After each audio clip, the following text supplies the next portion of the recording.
Hello and welcome to the Spreadsheet Gamer channel. I'm Chiron and this is a Let's Play of Armada 2526 with the Supernova expansion. Today we're going to be playing one of the scenarios. I've played a number of the custom games before. The maps are very randomized, whereas the scenario maps I haven't played before, but the maps are much more designed and interesting. So hopefully it'll be make for a better Let's Play. So I've played a number of games before, as I said, and I've found it pretty easy, so I'm going to crank up the difficulty to expert. I think it's sort of just a 15% penalty or bonus across the board for things like research and production. I believe that's roughly what it does. One of the things I really like about this game is the victory points. Each race has its own victory conditions, and so we're fixed in this scenario to be the humans, and their victory points are based on population happiness, so more people and the happier they are the better. And glorious victories, they earn a bit of extra victory points from combat. For example, the Clergu Empire, sort of a warrior race. They earn just population, so they don't care whether they're happy or not. But mostly they earn points from the number of enemies they kill. Just point out, I won't go through them all, but I'll point out a couple of the more interesting races. The Un pirates, they start with a very different set of conditions. They don't actually start with a planet, they start in space with a custom space headquarters unit, and so their playstyle is very different. I haven't played them myself, but I think they'd make for a really interesting race to play, as would the Cryoken. These guys are able to colonize ice worlds from the beginning of the game, so a lot of their initial growth is unchallenged because people don't, no other races have the ability to colonize those planets. And they also earn a little bit of extra income from mining with their natural miner trait, and they can squirrel away some of that extra income into dividend each turn, and that helps boost up their victory points. And quite often I've found that Cryoken are ahead, definitely in the early game. It's sort of hard to catch up to them because of the amount of money they're constantly putting into their dividend. So that's pretty cool. There are some races in the expansion that aren't shown here. I think there's 3, and they're also really interesting, so worth checking out. Anyway, let's go into the game now.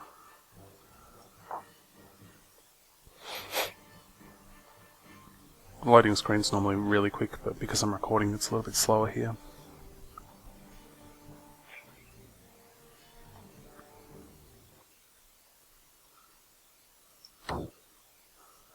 Okay, so we start off with a view of the star map. So you can colonize a whole system in one go in this game, so there's no individual planets or moons or whatnot. You just colonize a system and all of the resources or planets they're in. The giant hexagon you can see on the screen is the limit of the movement range. So you expand that by colonizing new planets initially. There are some tech options in the late game for expanding that further. So we can fly around unlimited within this range.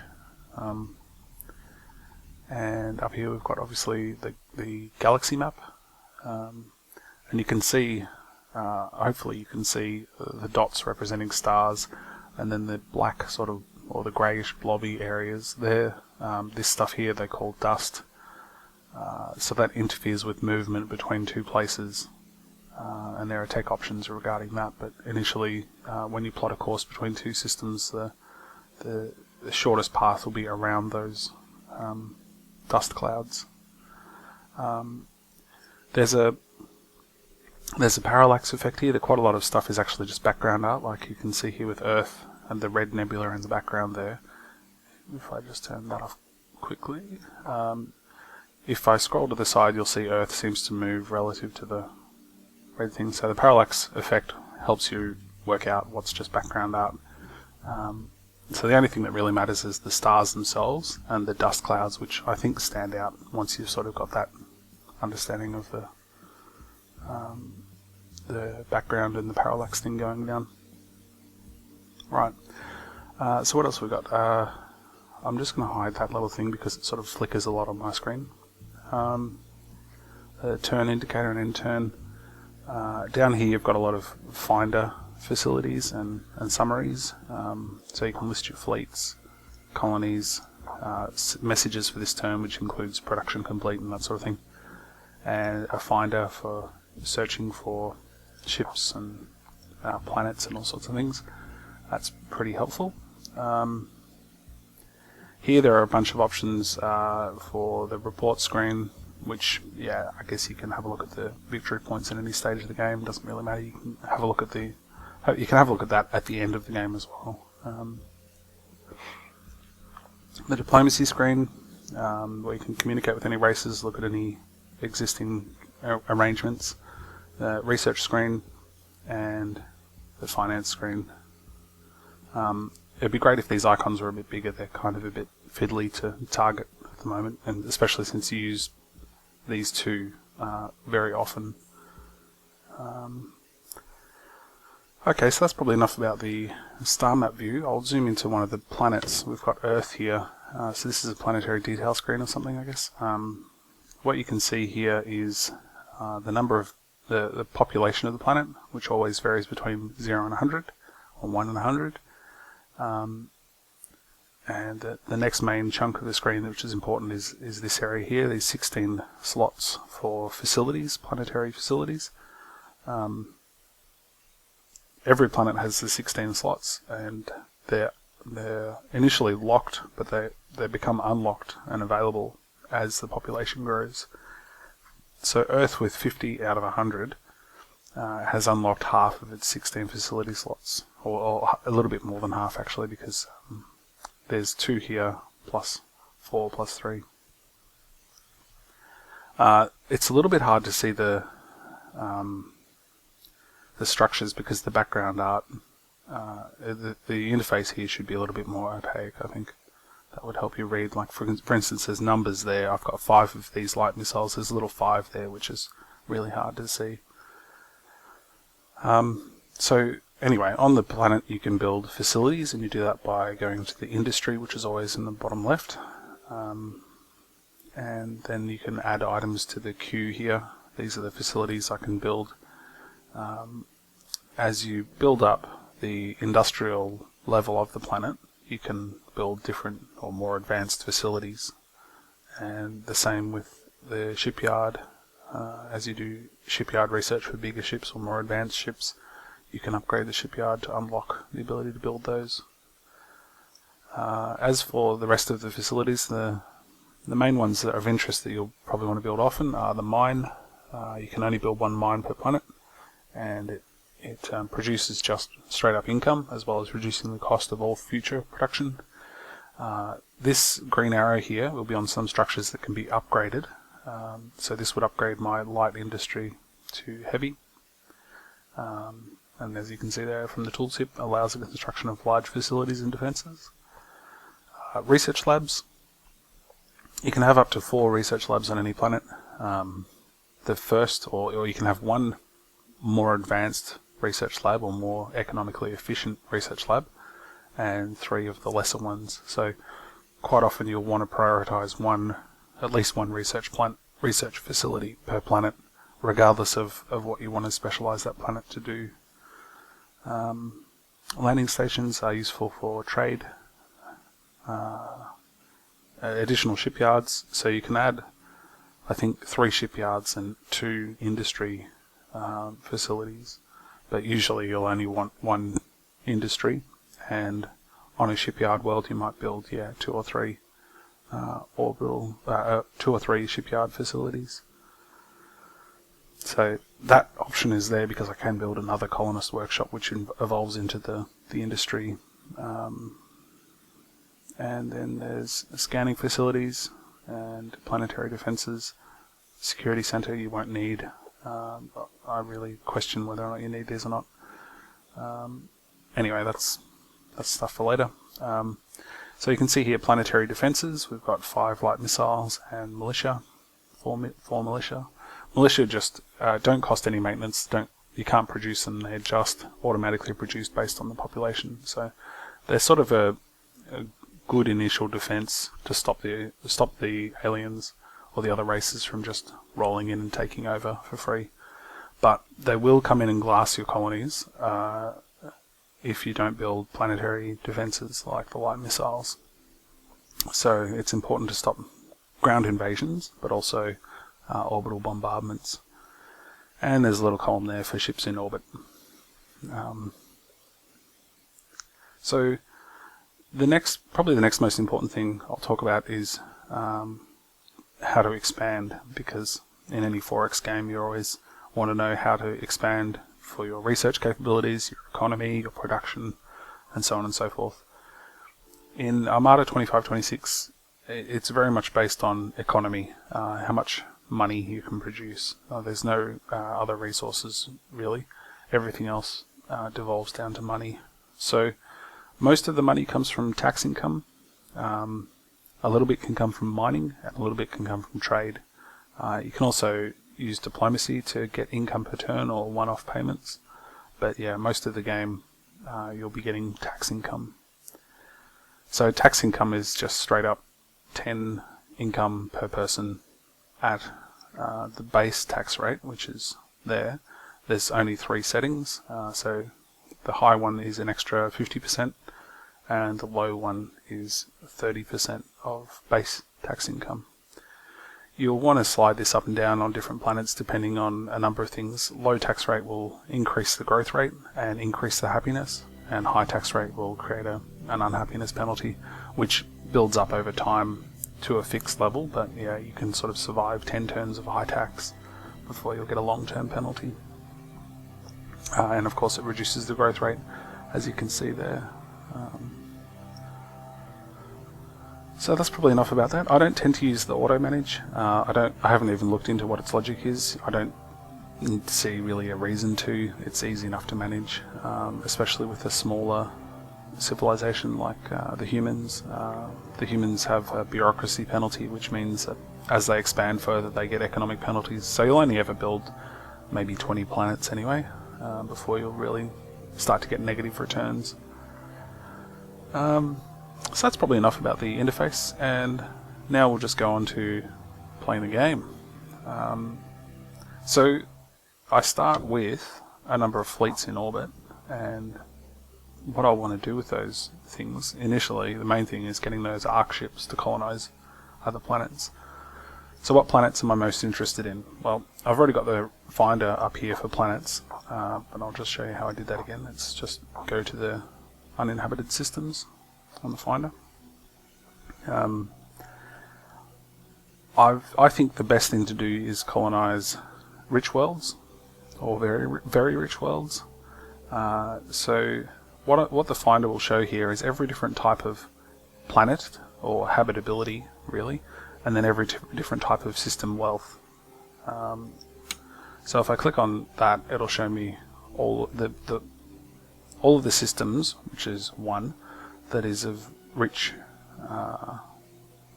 mineral value, and it happens to be a barren planet, so I could also find that system by clicking on barren. So hopefully that explains how this little viewfinder works a bit better. But yeah, initially I'm interested in rich systems. I've only got 1, so I'm very likely to colonize that. So I'll send a colony ship to it. Left click source, right click destination, and then select the number of ships or the type of ships you want. You can click all, or right click on individual ones to max it out. But I only want to send 1 ship to Mimosa, 1 arc ship, so he'll colonize that. The next highest priority for colonization, I've got normal systems and poor systems. The wealth of the system affects not only the cost of building new facilities and ships, but also the amount of tax per person. So it's really, really cheap to expand through rich systems, and it's really expensive to expand through poor systems. So definitely rich systems is a priority, even if the habitability is lower. I'll specialize those rich systems in production, and then the regular systems will be probably better suited for growth or research. Anyway, so the next highest priority ones for me will be the normal systems, and I've got 2 of those. I've got 2 colony ships, so it's pretty likely that I'm going to send 1 to each of these, but we'll just check them just in case. Proxus is an ideal planet with habitability 8. That's as high as it goes, so that'll be great for producing extra population. So I'll send a colony ship there. And Poroma. And Poroma is habitability 5 with an asteroid belt, which is great for mining. And it has solar flares, which is pretty annoying because that'll be sort of periodically a lot of the structures will be damaged by solar flares. So production will be sort of offline for a turn every now and then. But we'll definitely colonize it because that's sort of it's a worthwhile system, basically.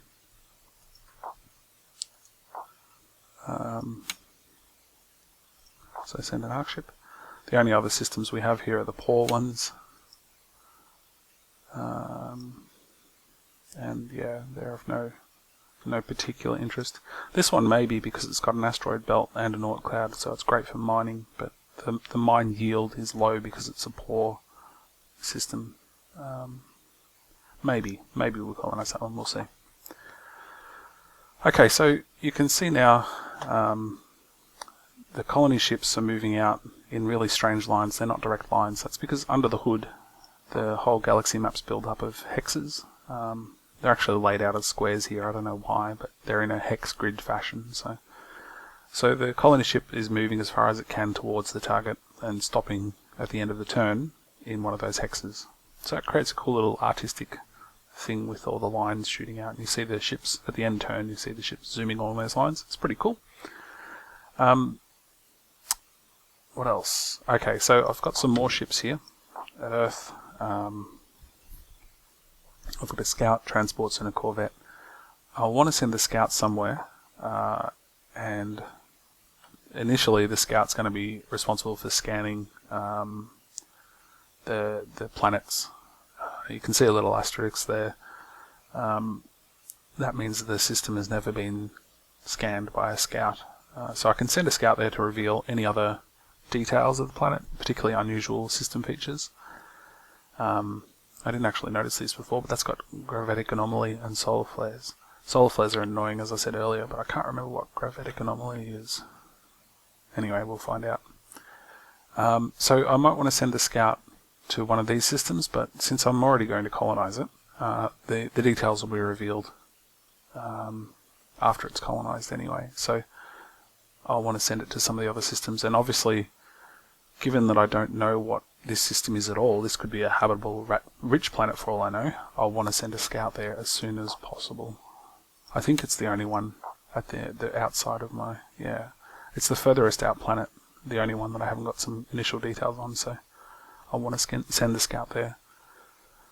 If the scout could make it to Mimosa on the first turn, I'd send him there, and so he could scout it along the way, but he's only going to get as far as there, and he would need more movement to arrive there. So I don't want to waste a turn by going to there, then to Mimosa, and then across.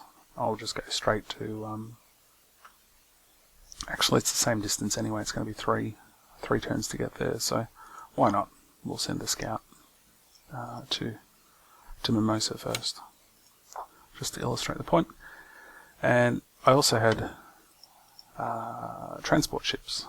Now, transport ships are primarily used for moving population about. There's no automatic population movement in terms of like your people willing to fly themselves somewhere else. You have to move them with ships.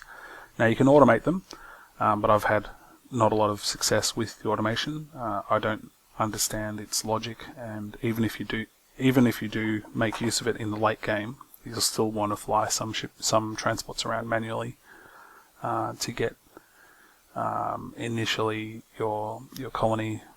You'll want to use balance things like unlocking facility slots and managing growth rates, and yeah, so it has a logic to its automation, but I haven't found it especially helpful.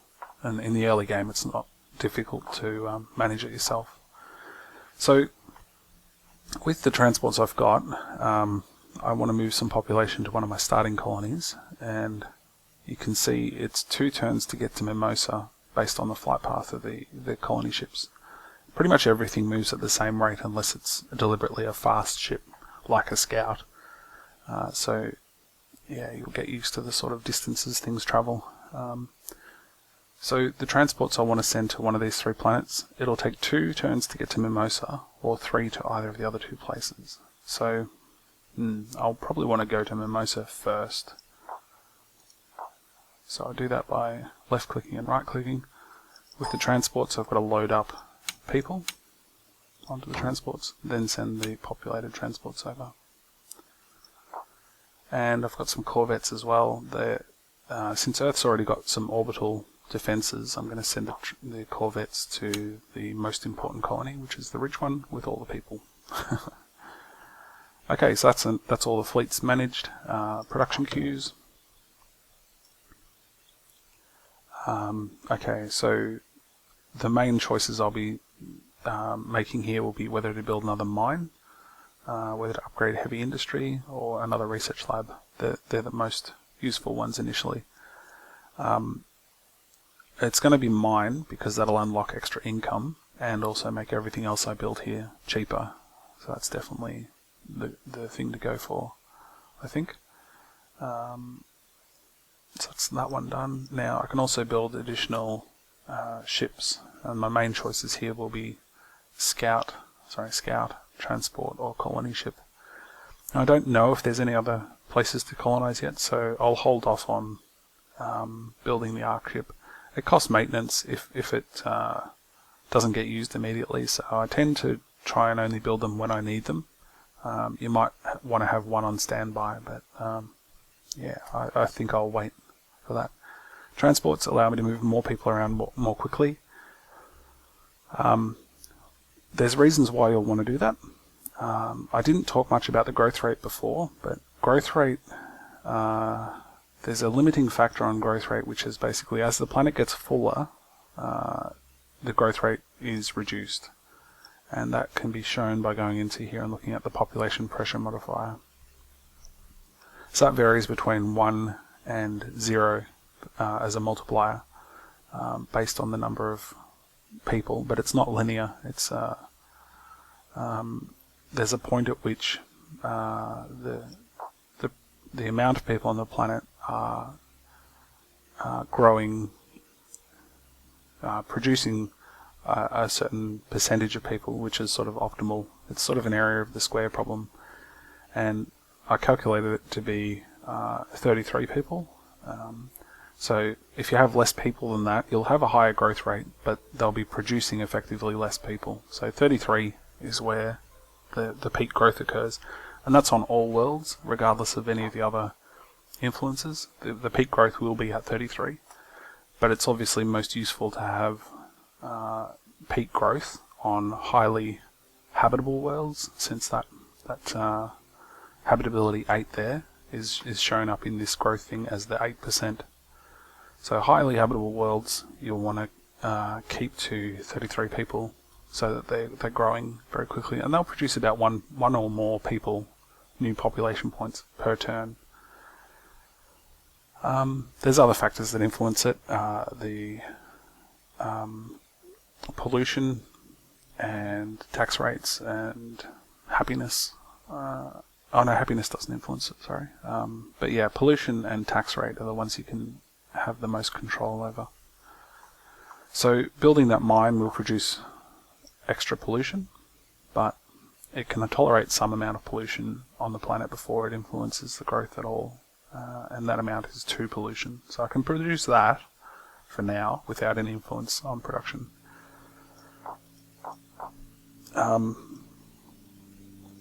So back to the ships, yeah. So now you understand a bit about the growth. I want to get the population on Earth down to 33 as quickly as possible, and I want to ship those to somewhere either where they're paying more taxes or breeding faster.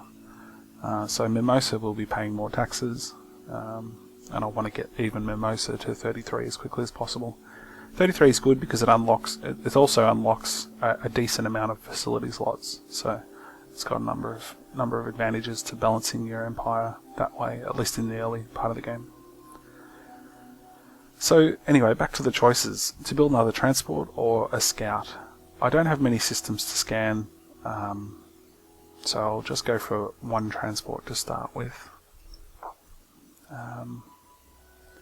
And the last thing I need to do is go into the technology tree and specify my research. So this game has 7 research disciplines and one special kind of research called Skunkworks, which I mentioned earlier, I think.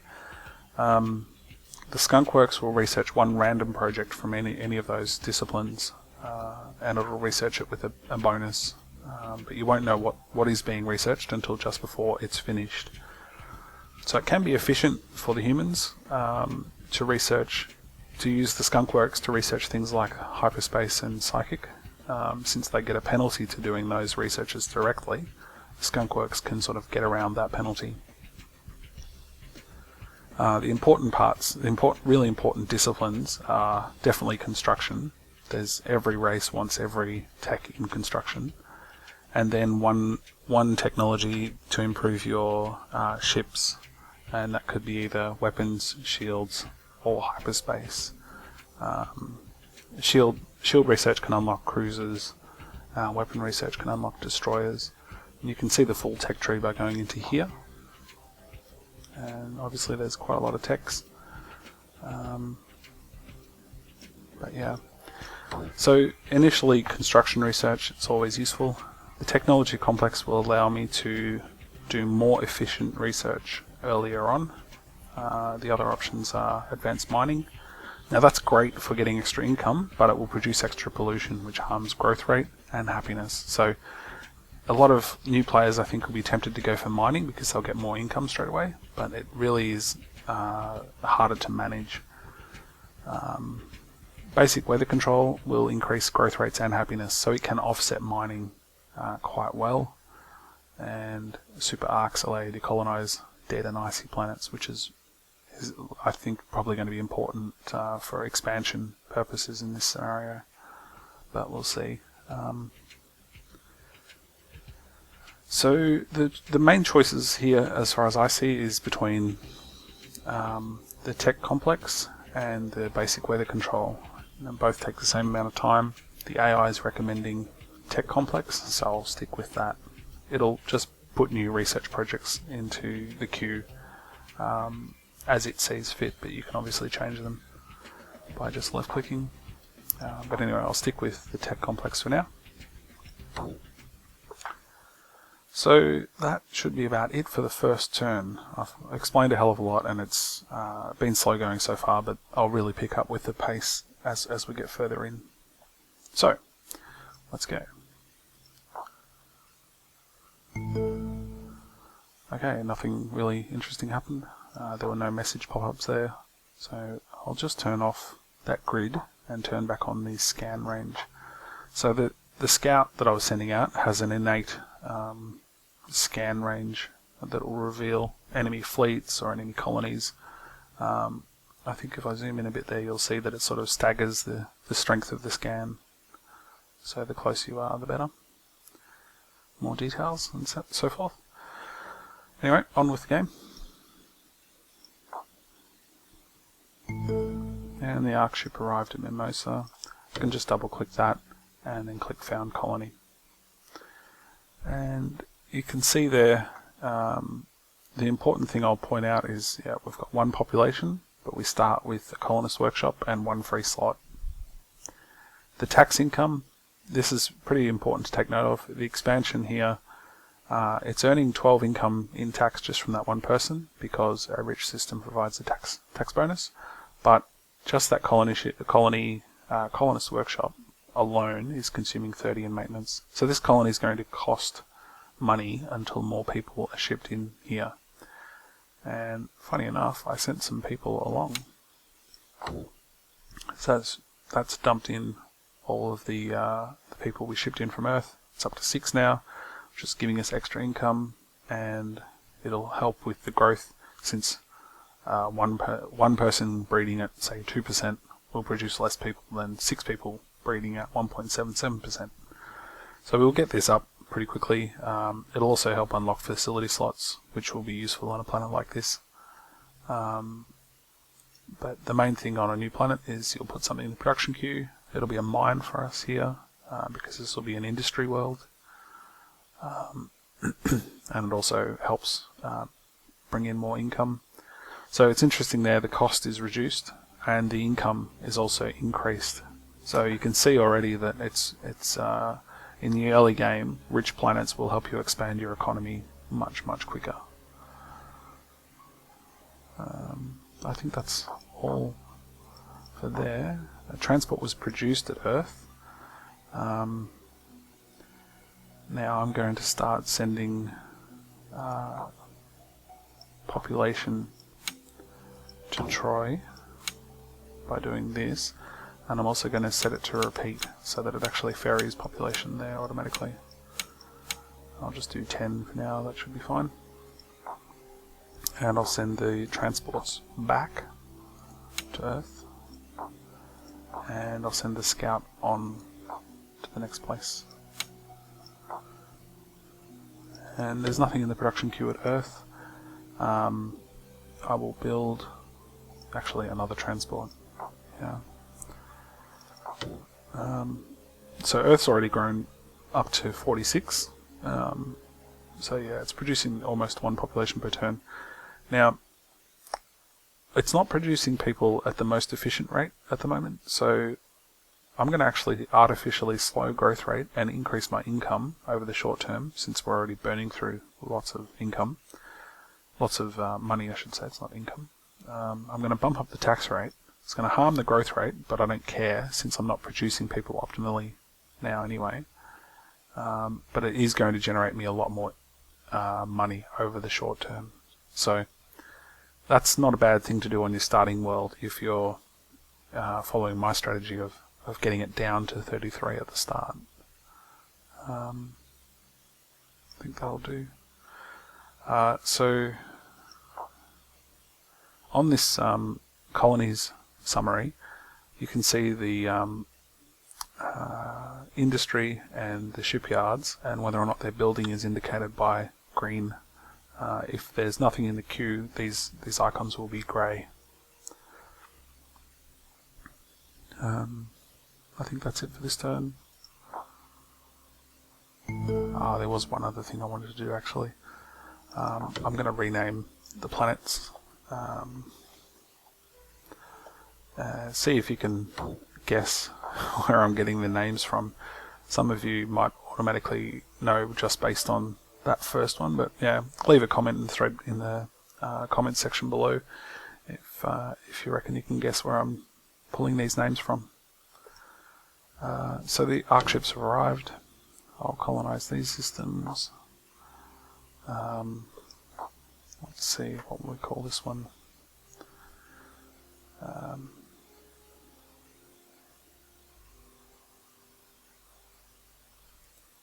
Edinburgh. And I'm going to specialize Edinburgh into a breeding world, which means I'm concerned about pollution. So I'm not going to build a mine here. I'm going to keep it strictly for producing people as efficiently as possible. But I will go for a light industry to help unlock some better facilities. Boromar will be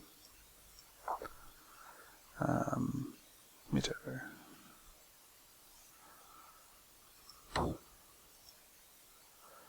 And this place has habitability 5, which is good, but it's not optimal, so I will build a mine here.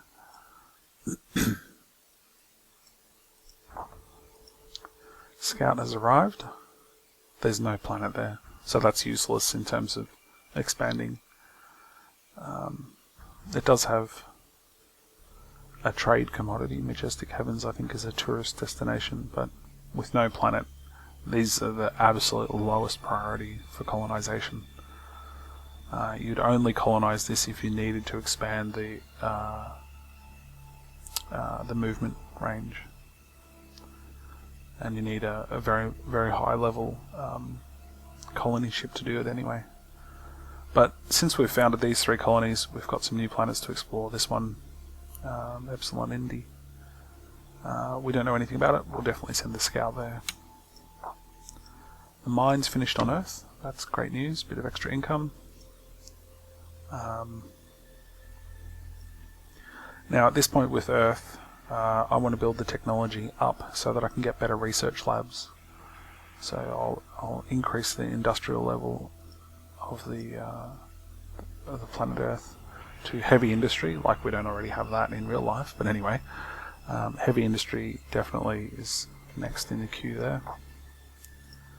Once uncovered a unusual system feature on Mito. It is past civilization.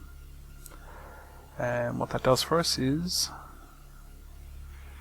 the remains of a previous civilization have been discovered here. Although it existed millions of years ago, it was clearly very advanced. While nothing functional has been recovered, it reflects its relics are still highly sought after. It can be used as an interstellar trade items, and of course to attract tourists. That is phenomenally great. I've only seen this once before, actually, and I forgot what it was. It produces 2 different trade resources, so that's fantastic. One makes people happy, and the other one is just trade income, which is really handy. Great. So I can see how everything's producing. We're burning through the income though. We started with 10,000. The income screen, I can see everything, but the main thing to keep an eye on is this figure here, which shows your net income per turn. If that ever goes negative, it means that your maintenance is out. It is larger than your income, so you'll quickly use up any stored gold in your treasury. As long as it's positive, that's good. I would want to keep that high, in sort of above 1,000 or 2,000, so that you can spend that per turn on producing new things. These figures up here, this summary stuff, actually includes your one-off expenses in this turn. So obviously I'm spending loads on construction. So these figures aren't really as useful in terms of evaluating whether your economy is growing or shrinking. Definitely keep an eye on income. That's the one to go for. And since I don't use any of the managers, I'll ignore that. Okay, let's keep going. Yeah.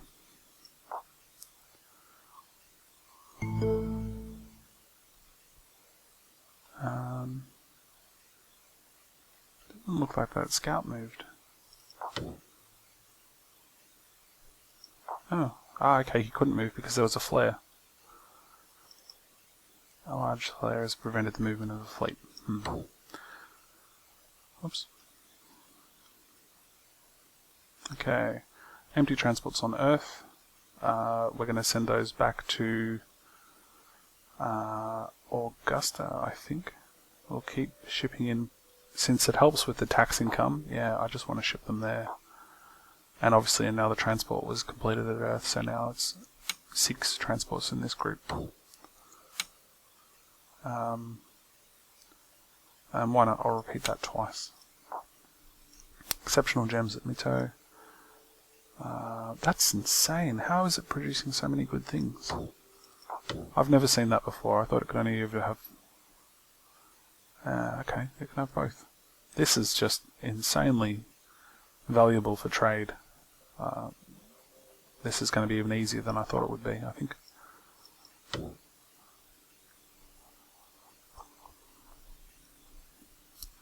Transported Earth. That's... I don't want to build too many transports because it'll be an upkeep burden, and after a short while I'll have more transports than I need in terms of shipping people around, so I'll actually stop producing new ships for now. I may want to even scrap the shipyard, since Here on Earth, I won't want to build any more ships. I'll start producing them at Augusta where it's cheaper because of the richness. So I'm actually going to scrap the whole orbital shipyard facility here and save myself 50 upkeep per turn. And do that by selecting the structure and then clicking that little icon there. That's enough ships for now. And yeah, transport's automatically shuttling there, that's fine. Everything else is producing, and we'll keep going. Heavy industry at Earth. Okay, heavy industry. Now, yeah, heavy industry unlocks more structures. Each of the planets actually has slightly different abilities in terms of the order in which it can produce things. So I won't explain that, you can work it out for yourself, but the way to see what a given planet can build at a given technology level is by going into the browser. And this will actually reveal differences, particularly in terms of the atmospheric improvements and the terraforming abilities. They can be at higher or lower tech levels depending on the circumstances of the planet. Most of the other stuff will be linear though, like the shipyard will always be a basic shipyard can be built at the basic colonist workshop level, and an orbital shipyard can be built once you've got heavy industry and so on. So there's a whole raft of things there now. The key one that I'm going to show you is the research labs. A basic research lab can be upgraded into any specific discipline, and they'll produce more research points for the same upkeep. So 40 upkeep for one research point, 40 for 3. So these are much more efficient in terms of your upkeep, but they will only research tech in one discipline. So you'll want to specialize, you'll want to upgrade them into disciplines that you feel like you're going to do a lot of research in. It's definitely worth specializing them as quickly as possible though, since that upkeep is the same. And you can also upgrade one of the facilities to a research center, and the rest will have to stay at the basic level.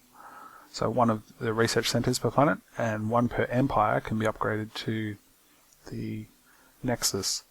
So that produces a huge amount of research points in that discipline. So they're really handy to get up and running as quickly as possible as well. Anyway, so the heavy industry completed on Earth, and I'm going to go straight for construction since you heard me rave about how important that is. Mine on Augusta. Okay, that's great. With all the people I've been shipping here, I've already unlocked the next facility slot, so I can go on to produce a new thing, like a shipyard. Pretty tempting, but I think I'll go actually and build a research facility, and to do that I need to get to light industry first. Light industry on Edinburgh. Okay, now with light industry I can start building planetary defenses, or I can go on and build the research lab. Now I haven't met anybody else yet, so I don't think I need to build planetary defenses. You do need to build them to deter the AI from just coming in and glassing the planet. You'll need to build them on every system that you think they can fly within range to. So I'll risk it and go for a research lab.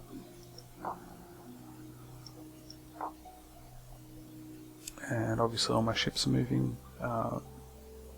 I've also got the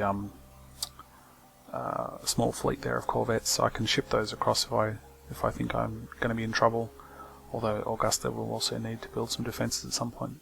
So I'm just trying to give you an idea of what I'm weighing up when I'm making these decisions, because I find that a lot of Let's Plays just they lack that sort of explaining the decisions you're making, and so it sort of just seems like the person's clicking random things. But hopefully you'll get an understanding of how I play and how some of those strategies might be useful for you.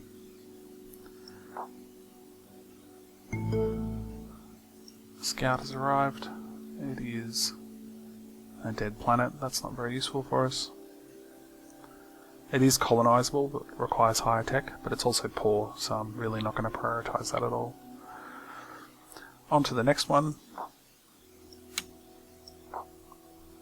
Oh, there's a much faster way to do that, I'll show you soon too. Whoa. Let's try that again. That's a bit better. I've never seen that bug before. Okay, mine at Mito. Now, I want to get some of those planetary defenses here, because this is a great planet with its gems and its civilization thingy, so eventually I'll want to build more stuff as well. So anyway, straight into light industry for Mito. And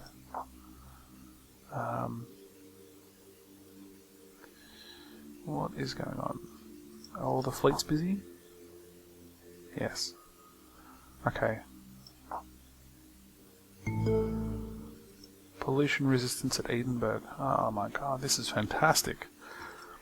Pollution resistance reduces the effect of pollution by 50%. So I can actually go ahead and build that mine now, and it won't impact the growth rate at all, which is just really handy. Light industry.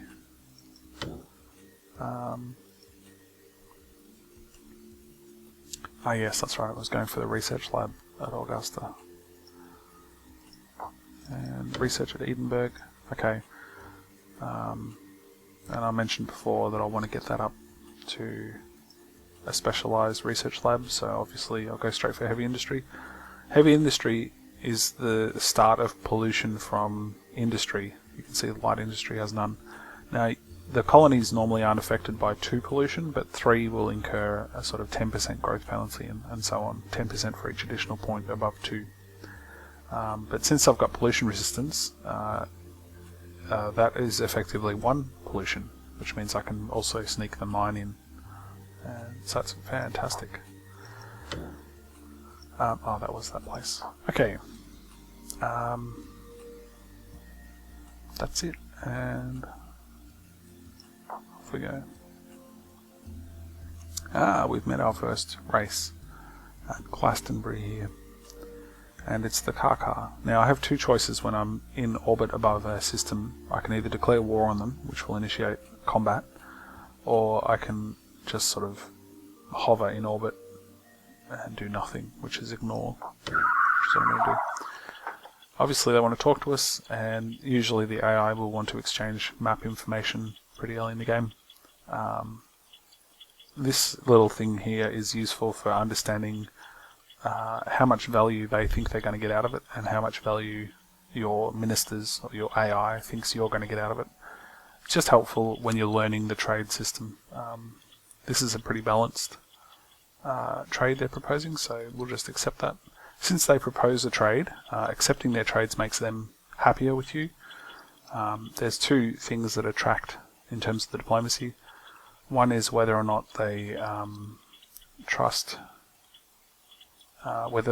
you to uphold your end of the agreements, and the other one is their outlook, I guess, towards your militaristic sort of intentions. I think it'll also show you a little bit about their outlook on the universe, whether they're hostile or evil or good sort of thing. I think that's what that is. I'm not too sure. Most of the time I ignored diplomacy because I found the game easy enough that you don't need to exploit the diplomacy system. So anyway, so I'll accept this agreement. And you might have noticed that suddenly we've revealed their homeworld there, Quaquish. And I think maybe so they've also got another colony there. Have they got any more? Oh, yeah, there's another one. So they've already got 4 colonies.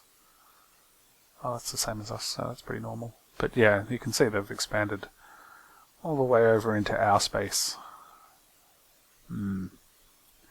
Yes, you are my friends. For now. Okay, Earth has